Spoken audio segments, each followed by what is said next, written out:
मशहूर अदीब रशीद अहमद सिद्दीकी ने लिखा है, मुगल दौर ने हिंदुस्तान को 3 चीजें दी, ताजमहल, उर्दू जबान और मिर्जा गालिब। मुगलों ने पहले ताजमहल बनाया, फिर उर्दू जबान की बुनियाद डाली, यहाँ तक कि ताजमहल की जमालियाती हकीकत और उर्दू की कुव्वत इजहार गालिब में आकर मुकम्मल हो गई। पूछते हैं वो कि गालिब कौन है? कोई बतलाओ कि हम बतलाएं क्या। बिस्मिल्लाहिर्रहमानिर्रहीम, अस्सलाम वालेकुम। नुक्ता की आज की गुफ्तगू में हम ऐसे शायर का जिक्र करने वाले हैं जो हस्ती के ऊपर बात करते थे तो लगता था कि फ़िज़िसिस्ट हैं, और इंसानी नफ्सियात पे बात करते थे तो लगता था कि साइकोलॉजिस्ट हैं। जी, असदुल्ला खां गालिब। मैं हूँ खुर्रम मलाई और गुफ्तगू में हमारा साथ देंगे doctor Mohammad Najeeb Khan. Welcome doctor साहब। शुक्रिया खुर्रम। डॉक्टर साहब, मैंने तारुफ में कोई ज़्यादती तो नहीं की। गालिब वाकई लगता है कि जैसे कभी साइंसदान है, कभी लगता है कोई साइकोलॉजिस्ट है, और हिंद के सबसे बड़े शायर हैं। तो ये बात दुरुस्त है? आपने ज़्यादती नहीं की बल्कि कमी की है। उसकी वजह है कि गालिब की पर्सनैलिटी के ये तो उसका साइकोलॉजी का पार्ट है और जो आपके ख़्याल में तदब्बर वाला पार्ट है, इसके अलावा वो एक कम्प्रीहेंसिव पोएट भी हैं और जज्बात का, मीलान का पूरा हिसाब रखते हैं। मैं समझता हूँ कि बर्रे सगीर में जो सबसे ज़्यादा आला व अरफा मकाम है पोइट्री में, शायरी में, वो मिर्ज़ा गालिब का है, क्योंकि उनके पास इल्म भी है, फ़िक्र भी है, दानिश भी है, तदब्बर भी है, फ़हम भी है, और नफ्सियात भी है, फ़लसफ़ा भी है, और फ़िक्र भी है, और वसल भी है, हिजर भी है। तो मिर्ज़ा गालिब की जो शख्सियत है वो बड़ी पहलूदार शख्सियत है। जैसे ख़ुद ही कहते हैं कि होगा कोई ऐसा भी कि गालिब को ना जाने, शायर तो वो अच्छा है पे बदनाम बहुत है। गालिब की पोइट्री का जो बहुत अहम फ़ीचर है वो उनका तख़य्युल है, और फिर तख़य्युल और जज्बात का मीलान है। दैरो हरम आईना ये तकरार तमन्ना व मांदगी शौक़ तराशे है पनाहें। अब ये एक शेर ऐसा है, सिंपल एक शेर ही ऐसा है कि आप इस पर पूरी बुक लिखते हैं, एक पूरा नज़रिया बयान करता है। मिर्ज़ा गालिब की जो पोइट्री है वो इंसानी जिबिलतों की पोइट्री है। ज़ौफ़ से गिरिया मुबद्दल बदम सर्द हुआ, बाबर आया हमें पानी का हवा हो जाना। दीवाने गालिब के अलावा मिर्ज़ा गालिब की जो फ़ारसी की कुतुब हैं उनमें है जो पंज आहंग, महर नीम रोज़, दोस्तंबू, उर्दू मुअल्ला और ऊद हिंदी, ये मशहूर हैं। और कुछ उनकी तसानीफ़ ऐसी हैं जो इतनी फेमस नहीं हैं, जैसे कातिब बुरहान। तसानीफ़ हैं और उनके कुछ नकात और रुकात हैं जो ख़त वो लिखते थे अपने दोस्तों को। फिर गुले राना उनका एक छोटा सा किताबचा है। और हयात गालिब जो है, इसके बारे में इनके बेसिकली दादा जो थे ना गालिब के, मिर्ज़ा गालिब के, ये मोहम्मद शाह जो किंग था उसके दौर में हिंदुस्तान में आए थे। और फिर इनके वालिद का नाम था अब्दुल्ला बेग, और इनके चचा का नाम था नसरुल्ला बेग, और इनके जिनके वालिद जो थे वो नवाब आसफुद्दौला थे लाहौर में, उनके पास गए। फिर निज़ामुद्दीन हैदराबाद में नवाब थे, उनके पास गए। फिर ये अलवर के राजा थे बख्तावर सिंह, उनके पास गए तो वहाँ उनकी डेथ हो गई। उस वक्त गालिब की जो एज थी वो सिर्फ 5 साल की थी। और फिर इनके चचा थे नसरुल्ला बेग ने इनको अपनाया। और लेकिन गालिब की पोइट्री में मकसद हयात है। रगों में दौड़ते फिरने के हम नहीं कायल, जब आँख ही से ना टपका तो फिर लहू क्या है। फ़लसफ़ा मर्ग के बारे में कहते हैं कि हफ्स को है निशाते कार क्या क्या, ना हो मरना तो जीने का मज़ा क्या। और फशारे तंगी खलवत से बनती है शबनम, सबा जो गुंचे के पर्दे में जान। तो कौन सी खसूसियात हैं जो उसको नुमाया करती हैं? देखिए, मिर्ज़ा गालिब अपने ख़तूत में अपने एक दोस्त को लिखते हैं, अलाउद्दीन अहमद अलाई को, कि मैं अपने ईमान की कसम खाता हूँ कि मैंने अपनी दाद अभी तक वसूल नहीं की, और अपने शेरों को मैं ख़ुद ही पढ़ता हूँ और मैं ख़ुद ही एंजॉय करता हूँ। गालिब ख़ुद ही अपने बारे में कहता है, आज मुझसा नहीं ज़माने में शायर नग़्ज़ गोए खुश गुफ्तार, रज़म की दास्तां गर सुनिए है ज़बां मेरी तेगे जौहरदार। बल्कि बहुत सारे नकात जो हैं, जिनमें बड़े फेमस नकात हैं अब्दुर्रहमान बजनूरी, वो कहते हैं कि हिंदुस्तान की अज़मत 2 चीज़ों की वजह से है। एक अलहामी किताबों की वजह से जो वेद मुक़द्दस हैं, और दूसरा दीवाने गालिब। और एक नकाद हैं रशीद अहमद सिद्दीकी, वो कहते हैं कि जो मुग़लिया सल्तनत है उसने हिंदुस्तान को 3 चीज़ें दी हैं। एक उन्होंने उर्दू ज़ुबान दी है, और दूसरा उन्होंने ताजमहल दिया है, और तीसरा उन्होंने दीवाने गालिब दिया है। बल्कि डॉक्टर मोहम्मद हसन कहते हैं कि दीवाने गालिब जो है वो नई नस्ल की अंजील है। और आपको पता, मौलाना हाली तो उनके बाकायदा शागिर्द थे, और मौलाना हाली के बकौल उनके कलाम की क्या खूबियाँ होंगी, ये बड़ी मुस्नद होंगी। मिर्ज़ा गालिब के कलाम में جو ندرت تشبیہات ہیں اور ان کی جو موضوع ہونا ہے وہ بہت یونیک ہے. پھر ان کے اندر جو مضامین کی ندرت ہے اور جدت ہے اور جو طرفگی خیالات ہے وہ بہت انوکھا ہے. مرزا غالب جس طرح استعارے کا اور کنائے کا استعمال کرتے ہیں کمال کی بات ہے, مطلب you can not see in poetry. پھر ان میں شوخی و ظرافت ہے, پھر ان کے اندر کثیر المعانی پائے جاتے ہیں, معنی کی تہیں کھلتی ہیں.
قرآن ظریف کی بات کرتے ہیں تو کہتے ہیں پکڑے جاتے ہیں فرشتوں کے لکھے پہ حق, آدمی کوئی ہمارا دم تحریر بھی تھا. پھر ایک جگہ کہتے ہیں جانتا ہوں ثواب طاعت و زہد پر طبیعت ادھر نہیں آتی. کیا وہ نمرود کی خدائی تھی کہ بندگی میں میرا بلا نہ ہوا. اور کثیر المعانی میں آپ دیکھیں کوئی ویرانی سی ویرانی ہے, دشت کو دیکھ کے گھر یاد آیا. ڈاکٹر صاحب, شاعر کا تو عشق سے خصوصی ایک رشتہ ہوتا ہے, عشق کرتے بھی ہیں اور اس پہ شاعری بھی کرتے ہیں, تو کیا غالب کی شاعری میں بھی عشق کے موضوع کو اٹینڈ کیا گیا ہے؟ دیکھیں آپ کا جو حسن و عشق کا تصور ہے یہ یا مجازی ہو سکتا ہے یا حقیقی ہو سکتا ہے. تو غالب کی شاعری کے اندر جو تصور ہے وہ مجازی ہے. ان کے خیال میں جو مجاز ہے وہ پورا بارہ جماع جو عشق ہوتا ہے, جو حسن ہوتا ہے نا, اس کی فارم میں آنا چاہیے. تو وہ مجازی عشق کے قائل ہیں. ان کے اندر جذبات کی شدت پائی جاتی ہے, فرط جوش ہوتا ہے, اور مشرقی غزل ویسے بھی ان چیزوں سے مزین ہے.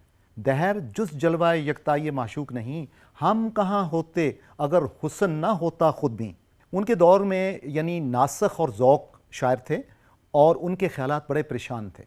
لیکن جو مرزا غالب کی پوئٹری ہے وہ خالص تصور ہے, ایک مستقل نظریہ پیش کرتا ہے اور آپ کو حسن کا ایک باقاعدہ خاکہ دیتا ہے.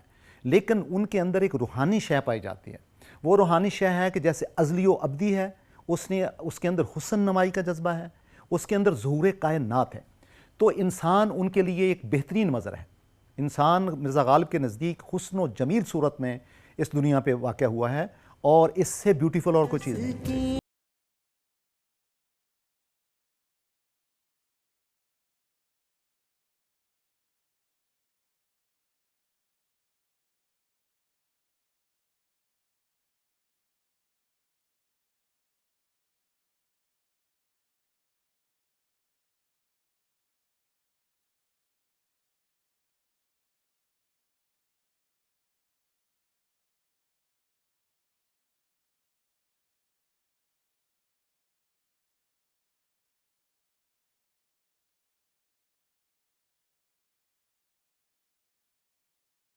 کا تصور ہے وہ مجازی ہے, بالکل بھرپور ہے, اور وہ بالکل اس زمانے کے میں جو آپ دیکھتے ہیں, نہ شعلہ میں یہ کرشمہ نہ برق میں یہ ادا, کوئی بتاؤ کہ وہ شوخ تند خو کیا ہے. سامعین و ناظرین, ہم بڑھ رہے ہیں ایک بریک کی طرف. غالب کہتے ہیں کہ جہاں دی ہوئی اسی کی تھی, حق تو یہ ہے کہ حق ادا نہ ہوا. ہمارے ساتھ رہیے. غالب اتنے سوالات کیوں کرتے ہیں؟ شاعر تو عموماً یقین کی کیفیت میں ہوتے ہیں, یہ بہت سوال کرتے ہیں. دیکھو, سوال ہمیشہ وہی بندہ کرتا ہے جو کہ جس کو کسی چیز کی سمجھ آتی ہے اور جو مزید سمجھنا چاہتا ہے. مرزا کی طبیعت میں شوخی اس طرح بھری ہوئی تھی جس طرح سے تار کے تار میں سر بھرے ہوتے ہیں, اور قوت متخیلہ جو شاعری اور ظرافت کی خلاق ہے اس کو مرزا کے دماغ سے وہی نسبت ہے جو طائر کو پرواز کے ساتھ. خواجہ الطاف حسین علی.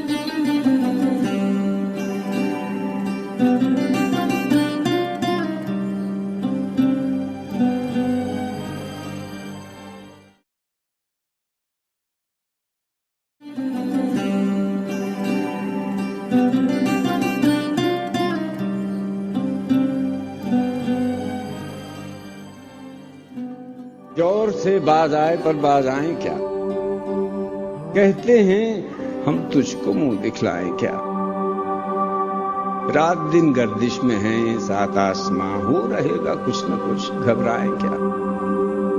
लाग हो तो उसको हम समझें लगाव, जब न हो कुछ भी तो धोखा खाएं क्या।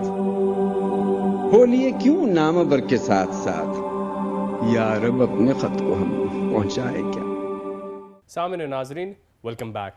आज नुक्ता में हम गुफ्तगू कर रहे हैं मिर्ज़ा असदुल्ला खां गालिब के बारे में। डॉक्टर साहब, गालिब इतने सवालात क्यों करते हैं? शायर तो अमूमन यकीन की कैफियत में होता है, ये बहुत सवाल करते हैं। देखो, सवाल हमेशा वही बंदा करता है जो कि जिसको किसी चीज़ की समझ आती है और जो मज़ीद समझना चाहता है।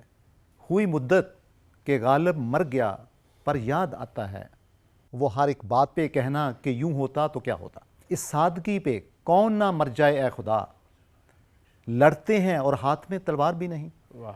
दिल हर कतरा है साजे अनल बहर, हम इसके हैं हमारा पूछना क्या।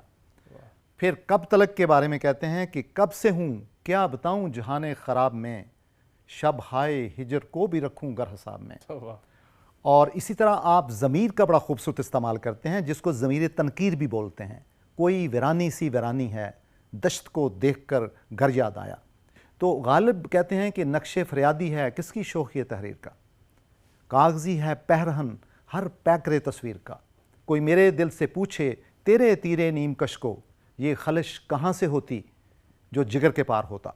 तो ना था कुछ तो खुदा था, कुछ ना होता तो खुदा होता, डबोया मुझको होने ने, ना होता मैं तो क्या होता। वाह। असले शहूदो शाह दो मशहूद एक हैं, हैरान हूँ फिर मुशाहिदा है किस हिसाब में। तो ये सारे सवालात हैं। तो गालिब की पोइट्री बुनियादी तौर पे सवालात भी हैं और उनके जवाबात भी हैं। जान दी हुई उसी की थी, जान दी हुई उसी की थी। हक तो यूं है कि हक अदा न हुआ, दर्द मिन्नत कशे दवा न हुआ। मैं न अच्छा हुआ बुरा न हुआ, दर्द मिन्नत कशे दवा न हुआ। डॉक्टर साहब, गालिब ने जदीद शायरों को भी मुतासिर किया है, या हम ये कह सकते हैं जदीद शायरी ने गालिब से कुछ सीखा है? अगर आप जदीद शायरी का दौर मोहम्मद हुसैन आज़ाद से शुरू करते हैं तो मोहम्मद आज़ाद जो हैं उनके अल्ताफ़ हसन हाली का जो दौर था, तो इस दौर से शुरू करें तो फिर एक दौर ये हो सकता है। दूसरा चांस ये हो सकता है कि आप इसे अल्लामा इकबाल से शुरू करें। और तीसरा ये चांस हो सकता है, जो कि अक्सर राइटर्स इस पर एग्री भी हैं, कि 1935 से ऑनवर्ड जो तरक्की पसंद तहरीक थी उससे शुरू कर लें। अगर आप मोहम्मद हुसैन आज़ाद से भी शुरू करते हैं और मौलाना हाली से शुरू करते हैं, तो मौलाना मोहम्मद हुसैन आज़ाद जो थे वो ज़ौक़ के बड़े परस्तार थे और उनके शागिर्द भी थे। और उन्होंने जो आब हयात लिखी थी ज़ौक़ पे, उसका टोन टेनर वो सारे का सारा दीवान गालिब वाला है। और यानी गालिब का नाम मानने के बावजूद भी वो गालिब को मानते हैं। अल्ताफ़ हुसैन हाली तो उनके बाकायदा शागिर्द हैं, वो तो उनके रूहानी बल्कि शागिर्द हैं, और यादगार गालिब लिखी है। इकबाल जो हैं सबसे ज़्यादा बल्कि असर इकबाल पे है। कई नज़में लिखी हैं गालिब, कई नज़में लिखी हैं। बल्कि शेख अब्दुल कादिर तो कहते हैं कि जो मिर्ज़ा गालिब की रूह थी वो इकबाल में वापस आई है। जैसे वो इनकी शायरी में बहुत सारी चीज़ें कामन हैं। मसलन मिर्ज़ा गालिब कहते हैं कि आराइशे जमाल से फ़र्ग नहीं हनूस, पेशे नज़र है आईना दाइम नकाब में। तो इकबाल क्या कहता है? इकबाल कहता है ये कायनात अभी ना तमाम है शायद, कि आ रही है दमादम सदाए कुन फयाकुन। तो हसरत, फ़ानी, यगाना, ये भी इनके इस दौर के और इसके बाद वाले दौर के यानी आर्टिस्ट हैं। तो हसरत की शायरी है वो दीवाने गालिब की उन्होंने शरह लिखी, और जो फ़ानी की शायरी है वो उसकी महनवी गहराई को वाज़े करती है गालिब के, और यगाना की शायरी उनका रिएक्शन बताया जाता है। फिर गालिब के अंदर जो इस्ताराती उसलूब है वो कमाल का है, और जो पैकर तराशी वो करते हैं अपनी पोइट्री में, एक एक लफ्ज़ ऐसे है जैसे आप एक मुजस्मा बना हुआ हो, और इमेज क्रिएट करते हैं आपके दिमाग में जो विविड ट्विंकल करते रहते हैं। नून मीम राशिद हो या फैज़ अहमद फैज़ हो, उनकी शायरी इनसे बाकायदा इम्प्रेस है। बल्कि आप देखें कि फैज़ अहमद फैज़ की किताबों के नाम नक्शे फरियादी, नुस्खा हाय वफा, इकबाल की बाले जबरील, ज़रबे कलीम, वो गालिब की पोट्री से ही लिए गए अल्फाज हैं। और 100 से ज़्यादा ऐसे किताबें हैं जिन्होंने गालिब के पोट्री में इस्तेमाल होने वाले अल्फाज जो हैं इस्तेमाल किए हैं। डॉक्टर साहब, गालिब का अंदाज़े फ़िक्र फ़र्दा क्या है? क्या सिर्फ एस्थेटिकल शायरी की है या कोई फ़िक्री शायरी भी की है? देखिए, गालिब से पहले जो शायरी थी ना, ये सारी हुस्न व इश्क की शायरी थी, महबूब की शायरी थी। तो शायरी का दौर, हर दौर के तकाज़े होते हैं ना, तो उस वक़्त मामलात हुस्न व इश्क गज़ल में पेश किए जाते थे, या मसाइल तसव्वुफ़ होते थे, या एक ज़ौक़ी खुशफेली का सा आलम होता था कि आपका ज़ौक़ शौक़ जो है उसके लिए शायरी करते थे, या फिर रदीफ़ काफ़िया पेमाई थी सारी। तो मिर्ज़ा साहब जब आए हैं तो उन्होंने शायरी में मुआनी पैदा किए हैं। उन्होंने क्या किया, एक मुआनी पैदा किए हैं, फिर मतलब और मकसूद के साथ पोट्री को हम आहंग किया है, फिर वो दीदा बीना रखते हैं, कतरे में दजला देखते हैं, दारो सन की आजमाइश की पोट्री है, मशाहदा हक़ की गुफ्तगू है उनकी पोट्री में, काफ़िया पेमाई की सिर्फ पैमाइश नहीं है, मजजूब की पुकार नहीं है, और ना ही वो सिर्फ लड़कों का खेल है या हमज़ा का किस्सा है, बल्कि वो बादा और सागर को एज ए सिंबल यूज़ करते हैं, और इस दुनिया के और आने वाली दुनिया के और दिमाग की दुनिया के, नफ्स की दुनिया के, वजदान की दुनिया के वो नक्शे पेश करते हैं। और उनका जो अंदाज़े फ़िक्र है वो पुराने दौर से भी मुतल्का है, लेकिन नए दौर के नए इशारे करता है। हुस्न गमज़े की कशाकत से छुटा मेरे बाद, बारे आराम से हैं अहले जफा मेरे बाद। कोई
गालिब का नज़रिया फ़िक्र फ़न क्या है? क्या वो इसके ऊपर भी निगाह रखते हैं या कुछ लिखा है तफसील से? देखें, जो फ़िक्र फ़न के हवाले से गालिब की जो पोट्री है, कहते हैं कि वो बहुत मुकम्मल है। फ़न के हवाले से गालिब की पोट्री शाहकार है। उन्होंने इवन अपने दीवाने गालिब का, जब उसको फाइनल कर रहे थे मिर्ज़ा गालिब, तो उन्होंने 2/3 पार्ट जो था दीवाने गालिब का उड़ा दिया था। इवन मौजूदा जो दीवाने गालिब है वो 1/3 है जो उनके कलम से निकला है। तो गोया वो फ़िक्र फ़न की जो परफेक्शन होती है ना, यूटोपियन आइडिया, एक मॉडल जो होता है वो उनके ज़हन में होता था। हुस्न कलाम का भी, शेर का भी, उसकी साख्त का, उसके असलूब का, उसमें इस्तारात और तशबीहात का, और गालिब की पोट्री में जो ये उनके नक़ाद भी हैं वो भी, यानी वो देखते हैं कि गालिब की पोट्री में आपको झूल नज़र नहीं आती, आपको ये नहीं समझ आती कि इवन में से को का आप कहीं ऐड कर सकें। गालिब की पोट्री ऐसे है कि जैसे मोतियों के हार हों, और उनमें से अगर एक धागा टूट जाए तो सारे मोती बिखर जाएं। फिर उनकी शायरी जो है वो इक्तसाबी नहीं है, बल्कि फितरी है और तभी शायरी है। ठीक, सामने नाज़रीन, हम बढ़ रहे हैं ब्रेक की तरफ। आज गुफ्तगू हम कर रहे हैं मिर्ज़ा असदुल्ला खां गालिब के बारे में। हमारे साथ रहिएगा। गालिब की शायरी में एक जादू पाया जाता है, एक कैरिज़मा पाया जाता है जो आपको बहा के ले जाता है। ऐसे क्यों है? एक हुस्न इल्तिज़ाम है, और उनका जो इल्मे बयां है वो बहुत अनोखा है और बदी है। इस हैसियत से गालिब तकरीबन बिल्कुल बर्कले का हमनवा है।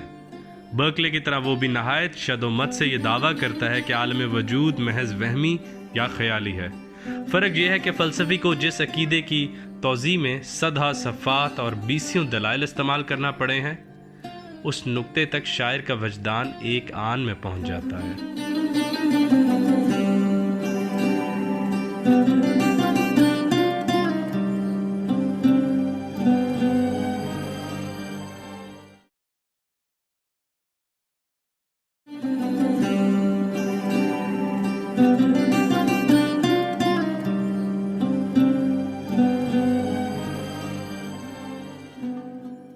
जिक्र उस परिवश का और फिर बयां अपना, बन गया रकीब आखिर जो था राज़दां अपना।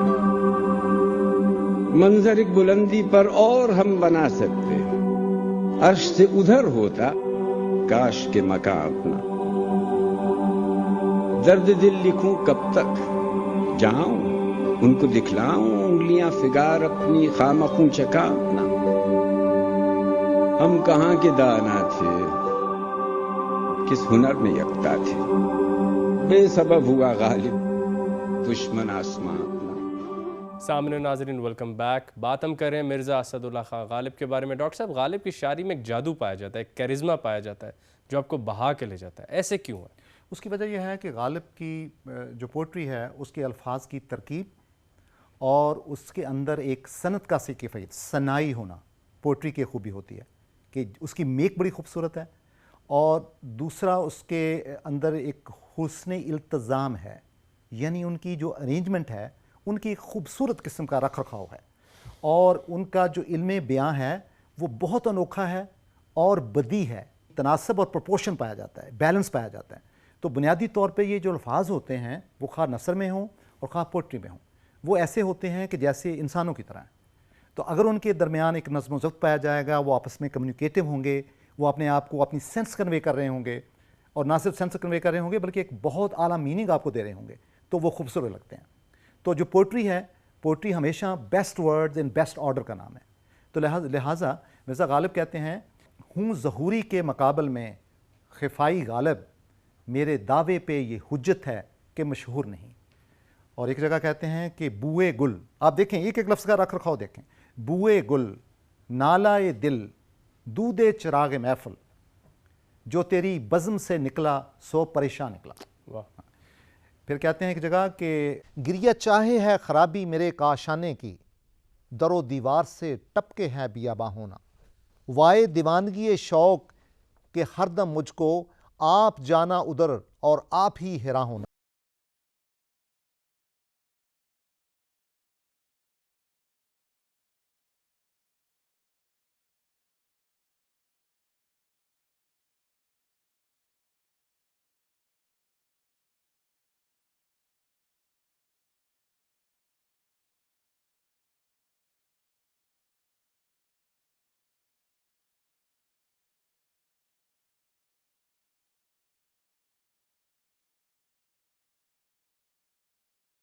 होती है जिसको हम सिफ्त अदमाज कहते हैं, यानी मुतजाद मानी पूरे शेर में।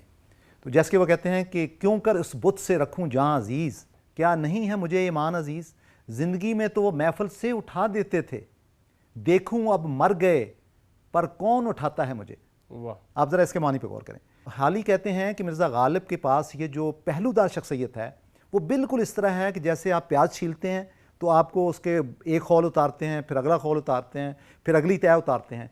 तो मिर्ज़ा गालिब की जो पोट्री है ना वो तय दर है, यानी एक तय के बाद उठती है, और जब आप एक घंटे बाद पढ़ेंगे आपको एक और समझ आएगी मानी की। तो वो जो आपको लुत्फ मिलता है और जो बाद वाला लुत्फ होता है वो पहले वाले से बहुत ज़्यादा। और सब वो कौन से अहम इंग्रेडिएंट्स हैं जो गालिब को एक अजीम शायर और एक अजीम मुफक्किर बनाते हैं? देखें, गालिब की जो अज़मत है वो सर्टनली, गालिब चूँकि प्योर शायर है, प्योर पोइट्री है, तो गालिब की अज़मत जो है वो गालिब की पोइट्री में है। आप देखें वो जब 1857 का दौर था तो गालिब की भी बहुत बड़ी ट्रायल थी। वो कहते हैं मौजज़न है एक कुल्ज़ में खून काश यही हो, आता है अभी देखिए क्या क्या मेरे आगे। ये उस वक़्त की जो हालात थे उसकी डिपिक्शन है। तो आप देखें कि इतना बुरे हालात थे उस वक्त हिस्ट्री के मुसलमानों पे, तो हिंदुस्तान में आपको मिर्ज़ा गालिब बिल्कुल ऐसे छाएंगे जैसे आपको चांद आसमान पे नज़र आता है। ये होती है किसी शख्सियत की खूबी, और वो उनकी ज़ाहिर उसकी पोट्री का कलाम है, उनका थॉट प्रोसेस है जिसमें वो पिचन थे।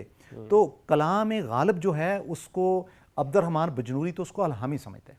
کچھ ایسے لوگ بھی ہیں جو کہتے ہیں جی غالب کا جو کلام ہے اس کے نفسیاتی تجزیہ کی بھی ضرورت ہے، کیونکہ ان کا خیال ہے کہ غالب تو پڑھا لکھا نہیں تھا، وہ تو کوئی 7-8 تھوڑی بہت ہی بیسک جو ٹریڈیشنل روایتی کلاسز ہوتی تھیں وہی اس نے پڑھی تھیں، مگر اتنا عام ورلڈ ویو لیکن اتنا بڑا کام اس نے کیسے کر لیا. تو وہ کہتے ہیں کہ جو ان کی تعلیمی اہلیت اور جو ان کا نفسیاتی تجزیہ اس کی کرنے کی ضرورت ہے. لیکن صحیح اندازہ یہی ہے کہ شاعر کے بہترین اشعار کو مد نظر رکھنا چاہیے.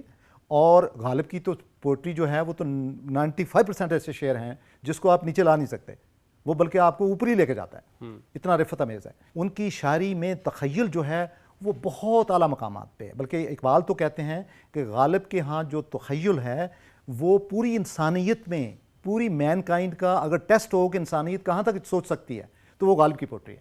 ہم موہد ہیں ہمارا کیش ہے ترک رسوم، ملتیں جب مٹ گئیں اجزائے ایمان ہو گئیں. تو غالب جو تھے وہ وحدت الوجود کے قائل تھے، آمن صوفیسٹک تھاٹ تھا ان کا.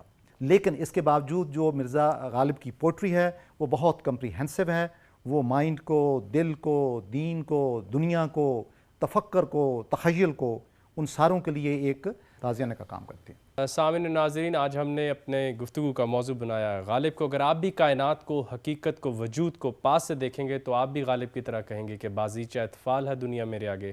یہ سب آپ کو ایک الوژن لگے گا. تب تک اپنا بہت خیال رکھیے گا. جب ہم ملیں گے نیکسٹ ٹائم، آپ ہمیں فالو کر سکتے ہیں فیس بک پہ www.facebook.com/ptv. اللہ حافظ. کوئی